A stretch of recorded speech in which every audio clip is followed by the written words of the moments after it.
power of purpose. You need to ask yourself, why are you on stage? Why do you need to speak? Why would you like to be an MC or a host or whatever reason there is to speak? In my case, I shared with you,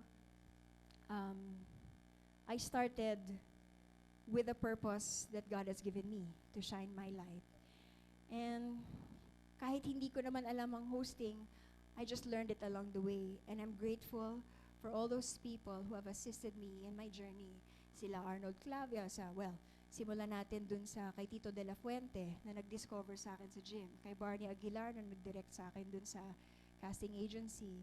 Yung si Larry Espinosa na nag-provide sa akin ng gown. Si Mrs. Araneta na nag-provide sa akin ng platform sa Binibining Pilipinas. Yung gay dancer na nagpakita sa akin kung paano mag-project. Yan. At ang dami pang iba. May managers, ganyan.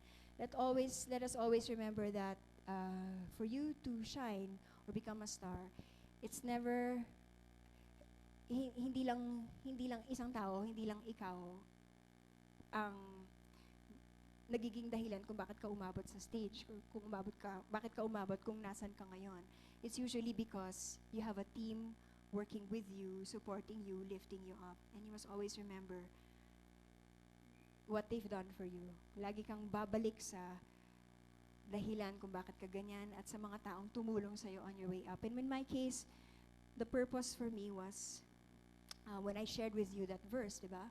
A lamp is best appreciated when it is not under a bowl, but on a stage to shine their light. There's much to share about purpose, but once you know your purpose, then you develop your passion. Kahit pagod ka na, kahit puyat ka, kahit may sakit ka, basta may trabaho ka and you've committed to do the job, you'll be passionate about it. You'll give 100%.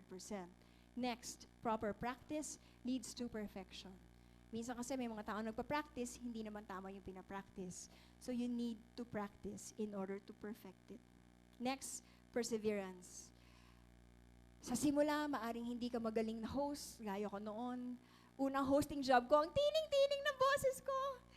Pero eventually, I learned how to modulate my voice, and then I learned how to, do the ropes, host an event, give life to a script.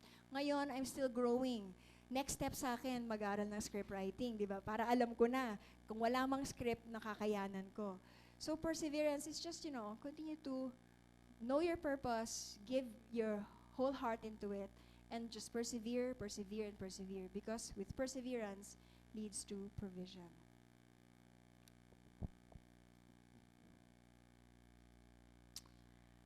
And world peace. Yeah.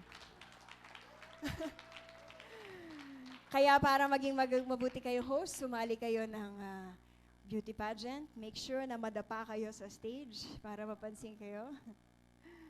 No, but I like to share with you this verse. Luke chapter 8, verse 16 to 17. No one lights a lamp and then covers it with a bowl or hides it under a bed. A lamp is placed on a stand where there is light so that it can be seen by all who enter the house. And therefore, God will be glorified. I remember the story in Chariots of Fire. There's this runner. He was running. And for miles and miles and miles, he would run. But he said, when he was interviewed, sabi niya, why do you run? He said, when I run, I feel God's pleasure. Yan. And when you're given gifts, when you're given talents, when you're given a purpose, and when you're given a message to share, you must give it. You must and shine your light because God will provide opportunities for you. Because that gift, that message, that purpose is from Him. You must use it. We must learn to be good stewards of the gifts that are given us.